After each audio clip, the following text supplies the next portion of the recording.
Bonjour tout le monde. Merci de partager et de vous abonner si ce n'est pas encore fait. Aujourd'hui, nous allons corriger un exercice de probabilité. Un des exercices que j'ai proposé et que je fais souvent. À 2 mois du bac, je propose des exercices sous forme de sujets et je vous les donne et on les prépare et on les corrige. Ensuite, on essaie de trouver les pistes et des orientations pour réussir les maths au bac. Aujourd'hui, nous allons corriger l'exercice 1 du sujet 8. Un exercice de probabilité. On nous dit ici, une urne A contient 2 boules rouges et 3 boules noires.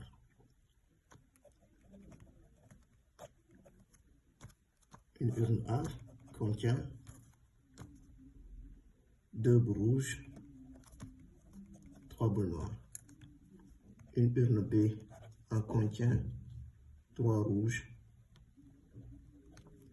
et 2 noirs. On tire au hasard une boule dans l'urne A.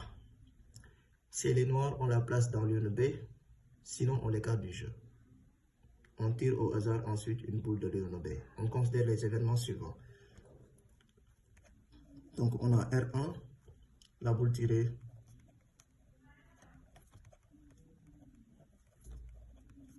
de A est rouge. N1, la boule tirée de A est noire. R2, la boule tirée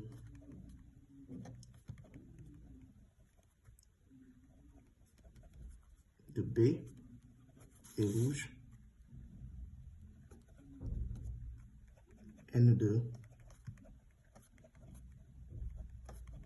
la boule tirée de B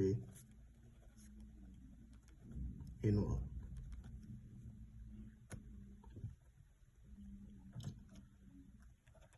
À la première question, on demande de calculer P de R1 et P de N1. On a P de R1 et P de N1. Alors, la probabilité de tirer une boule rouge. Donc, P de R1, puisqu'il y a 2 boules rouges dans l'urne, et il y a au total 5 boules, donc P de R1. On peut aussi dire que c'est C en 2 sur C en 5, qui donne toujours 2 cinquièmes, ou bien vous dites c'est 2 puissance 1 sur 5 puissance 1, c'est 2 cinquièmes, ou bien vous passez par A en 2 sur A en 5, qui est égal à 2 cinquièmes. Donc, puisque le tirage s'effectue au hasard, mais en quelque sorte on tire qu'une seule boule, vous pouvez utiliser combinaison, pélis ou arrangement. Parce que dans tous les cas, on vient, on tire une seule boule et puis on avance. C'est pas compliqué. Donc si vous voulez, vous pouvez faire juste le nombre total de boules rouges sur le nombre total de boules se trouvant dans l'urne. Donc P de N1, on peut aussi faire de même 3 cinquièmes. Si vous voulez aussi, vous faites 1 moins 2 cinquièmes, ça fait 3 cinquièmes. Parce que dans l'urne, il n'y a que des boules rouges et des boules noires. Donc si on ne tire pas une boule rouge, forcément on va tirer une boule noire. Donc ça veut dire que ici, P de N1 égale à 3 cinquièmes. À la question B, on vous demande ici de calculer P de R2 sachant R1 et P de R2 sachant N1. C'est-à-dire la probabilité de tirer une boule rouge dans l'urne B, sachant qu'on avait une boule rouge dans l'urne A, ainsi que la probabilité de tirer toujours une boule rouge dans l'urne B, sachant qu'on avait une boule noire dans l'urne A. On peut utiliser ce qu'on appelle l'arbre de choix. L'arbre de choix ici, si on devait le faire, donc on a 2 branches. Ici, c'est dans l'urne A, ou bien on passe dans l'urne et on passe dans l'urne B, autant pour moi. Dans l'urne B. Donc ici, on a R2 N2. Et là aussi, on a R2, N2. On a déjà calculé la probabilité de tirer une boule rouge et une boule noire. Maintenant, n'oublions pas qu'on nous a dit que si la boule est noire, on la place dans l'urne B. Donc, au lieu de se retrouver avec 5 boules dans l'urne B, on aura 6 boules dans l'urne B, dont 3 rouges et 3 noirs. On nous dit que si elle est rouge, parce que sinon, on a dit si elle n'est pas noire, donc elle est rouge. Si elle est rouge, on l'écarte du jeu. Donc, on conserve le nombre de boules totales se trouvant dans l'urne B. Donc, si la boule est rouge, on conserve le nombre de boules se trouvant dans l'urne B ici. Donc, on avait 5 en tout. Pour trouver la probabilité PR2 sur R1, donc ici, on va juste faire 3 cinquièmes. Et là, donc, le contraire. Et si elle est noire, on la remet dans l'urne. Et donc, on aura ici un demi et là, un demi. Un demi, pourquoi? Parce que c'est 3 sur 6 maintenant. Parce que maintenant, on se retrouve avec 6 boules dans l'urne. Donc, P de R2 cherchant R1 égale 3 cinquièmes et P de R2 cherchant N1 égale 1 demi. Là maintenant on nous demande d'en déduire, que P de R2 égale à 27 sur 50. On sait que P de R2, c'est P de R2 cherchant R1 multiplié par P de R1 plus P de R2 cherchant N1 multiplié par P de N1. Ici, 3 cinquièmes multiplié par 2 cinquièmes plus 1 demi multiplié par 3 cinquièmes. En d'autres termes, c'est la branche 3 cinquièmes multiplié par 2 tiers plus 1 demi multiplié par 3 cinquièmes. Donc, on considère cette branche-là qui donne R2 et cette branche-là qui donne aussi R2. Donc, on fait juste le produit et on fait la somme des deux branches.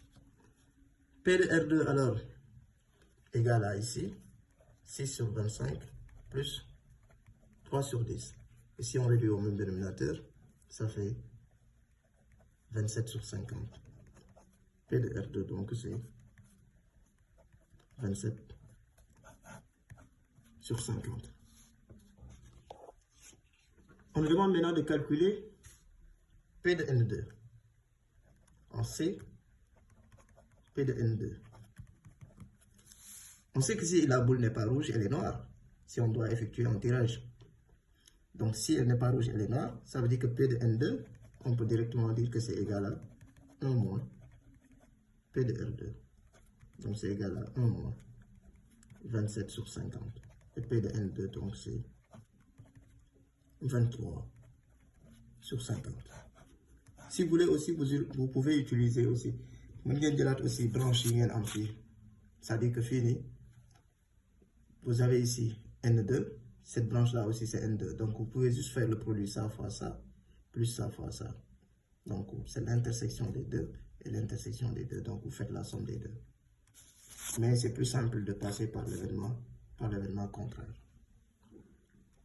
À la deuxième question, on vous demande ici, on nous dit, on répète N fois l'épreuve précédente. C'est-à-dire, on tire une boule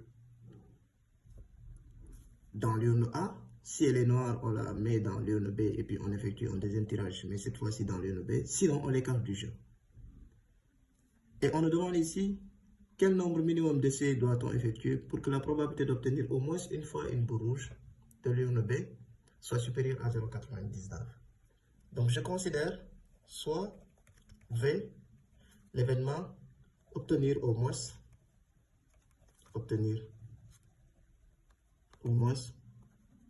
une boule rouge. Donc, on peut dire que l'événement contraire, c'est obtenir que des boules noires. en quelque sorte, obtenir 0 boule rouge. Donc, obtenir que des boules noires. Alors, obtenir que des boules noires, on avait déjà calculé la probabilité. Donc, P de V bar, on peut le dire, c'est P de N2. Et ça, c'est P égale à 23 sur 50. Puisqu'on doit répéter N fois l'épreuve, donc ça veut dire que P de V, c'est-à-dire obtenir au moins une boule rouge, sera égal à 1 moins l'événement contraire, c'est-à-dire n'obtenir que des boules noires. Donc c'est ça la probabilité d'obtenir au moins une boule rouge si on répète l'épreuve N fois. Donc c'est cette probabilité-là qu'on nous demande que c'est supérieur, de trouver N pour que ça soit supérieur à 0,99. Donc si on nous demande ça, on va dire que 1 moins 23 sur 50 à la puissance N supérieur à 0,99. Ce qui donne ici moins 23 sur 50 à la puissance N supérieur à 0,99 moins 1. Donc vous vous retrouvez avec moins 23 sur 50 à la puissance N supérieur à moins 0,01. Ce qui donne 23 sur 50 à la puissance N inférieur à 0,01. Donc on passe par Ln. On compose ici Ln de 23 sur 50 à la puissance N inférieur à Ln de 0,01. Donc N sera supérieur à Ln de 0,01 sur Ln de 23 sur 50. Pourquoi? Parce que Ln de 23 sur 50 est négatif. Donc, puisque c'est négatif et Ln de 0,01 est négatif, le rapport N sera supérieur à Ln de 0,01 divisé par Ln de 23 sur 50. Et si on calcule ça, on trouve environ N supérieur à 5,9. Ce qui veut dire que le nombre minimum d'essais qu'on peut faire, c'est 6. Donc, si on fait 6 essais, c'est-à-dire l'épreuve là, on le fait 6 fois, au moins, on aura une boule rouge dans l'urne B, avec cette probabilité qui soit supérieure à 0,99. Je pense que c'est clair.